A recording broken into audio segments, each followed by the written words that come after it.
क्योंकि यहाँ मुझे लगता है दुकानों में जितने भी हमारे अभिभावक हैं भारतीय जनता पार्टी के समर्थक हैं और सभी पढ़े लिखे हैं, क्योंकि व्यवसायी है तो पढ़े लिखे हैं। तो जितने भी व्यवसायी वर्ग के लोग हैं, आप हमारे अभिभावक जितने भी हैं, मोटामोटी आधे से ज्यादा भारतीय जनता पार्टी के समर्थक हैं और अब पढ़े लिखे लोग हैं, चूंकि आप व्यवसाय से जुड़े हैं और आप भाजपा के समर्थक हैं। तो आपको भी मालूम है कि भाजपा का राजनीतिक दर्शन क्या है। भाजपा का राजनीतिक दर्शन है रामराज। चलिए ठीक है, रामराज भाजपा का राजनीतिक दर्शन है, अच्छी बात है। तो रामराज का मतलब क्या है? क्या राम अपना जो सशरीर उनका त्रेता युग में जिस प्रकार से राम का चित्रण किया गया है, या राम के बारे में जैसा हमें बताया गया है, क्या राम सशरीर ऐसा हमारे भी जाएंगे?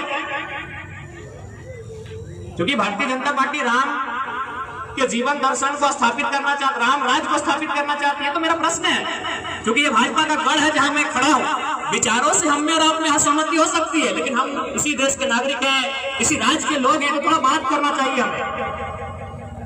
क्या उनका मकसद है? राम राज्य। राम पर राम राज्य होगा कैसे? क्योंकि मैं दोनों सांसदों का कृत्य बता रहा हूं, ये धनबाद के सांसद का भी कृत्य बता रहा हूं और गिरिडीह के भी सांसद के कृत्य बता रहा हूं। गिरिडीह के सांसद, डुमरी विधानसभा में एक गांव आता है, वहां कुछ लोग गए कि ट्रांसफार्मर खराब हो गया है, तो उन्होंने कहा कि यार तुम तो हमको वोट ही नहीं दिया है, बताइए ये लोग राम राज्य को स्थापित करेंगे? धनबाद के सांसद ने यहाँ कांडरा करके गांव है, वहां यही मामला था, यही ट्रांसफार्मर का मामला था। इन्होंने भी यही कहा कि आपके बूथ से हमको वोट नहीं आया। अरे जो लोग नफरती इंसान हैं, जो लोग जनता वोट नहीं दिया, उस जनता से नफरत करने सिखाती है।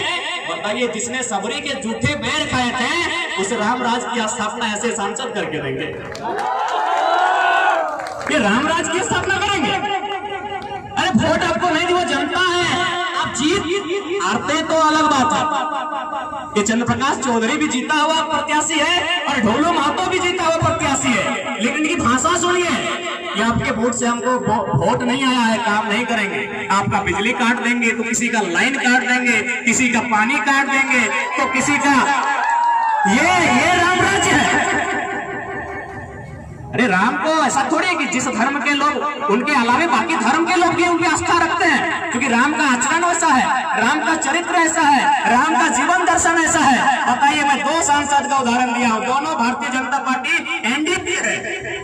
यही राम का चरित्र है, यही राम का जीवन दर्शन है। आप बताइए, मैं 29 साल का लड़का हूं, उतना समझ नहीं है हमने, आप हमसे अनुभवी हैं, उम्र में बड़े हैं। हाँ चाचा लोग, आप लोग भी बताइएगा, क्या राम का यही दर्शन है? ये भावना, नफरत की भावना, घृणा की भावना, बदले की भावना कि आपने वोट नहीं दिया है, आपका कनेक्शन काट देंगे, ये राम के विचार नहीं। अरे मैं चुनाव हार चुका हूं, मैं आपको अपनी एक कहानी बताता हूं, मैं चुनाव हार चुका हूं। मेरे समर्थक 7 दिन तक खाना नहीं खाए, खूब रोए। मैं एक हारा हुआ लड़का हूं, मैं अगर कुछ ऐसा बात करता तो समझ में आता आप जीते हुए लोग हैं। एक दिन एक आदमी मेरे पास आया, लगभग 4 घंटा हमने दाएं बाएं जहां से हो सका प्रयास किया और 4 घंटा के बाद उस आदमी का काम हो गया। जब उस आदमी का काम 4 घंटा के बाद हुआ, विश्वास कीजिए उसके आंख में आंसू था। बोला, यार तुम किस टाइप के लीडर हो, मेरे गांव से तुमको मात्र 20 वोट मिला है और तुमने मेरा काम कर दिया। हम बोले, दोबारा ये बात मत बोलिए, हम भी पंगा लेंगे, हम भी झगड़ा करेंगे। 29 साल का लड़का है, हम भी झगड़ा करेंगे, हम भी रगड़ा करेंगे, लेकिन माफियाओं से, गुंडों से, दबंगों से, जनता से नहीं। आपने हमें 24 में वोट नहीं दिया है, हम 29 में मांगेंगे। आप 29 में भी वोट नहीं दोगे, हम 34 में मांगेंगे। लेकिन हम विश्वास दिलाते हैं, हमारा ये भाषा नहीं होगा कि आपके बूथ से हमको वोट नहीं मिला है,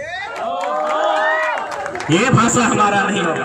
अगर मेरा ये भाषा होगा तो मुझे राजनीति करने की जरूरत नहीं है। 29 साल का लड़का हूं, पीएचडी का स्कॉलर हूं, आराम से पीएचडी करूंगा। अपनी मेरी ये भाषा नहीं है। अब ये जनता को भी तय करना है कि आप जिसे वोट देते हैं उसकी भाषा क्या होनी चाहिए, उसकी भाषा क्या होनी चाहिए, ये जनता को भी तय करना है।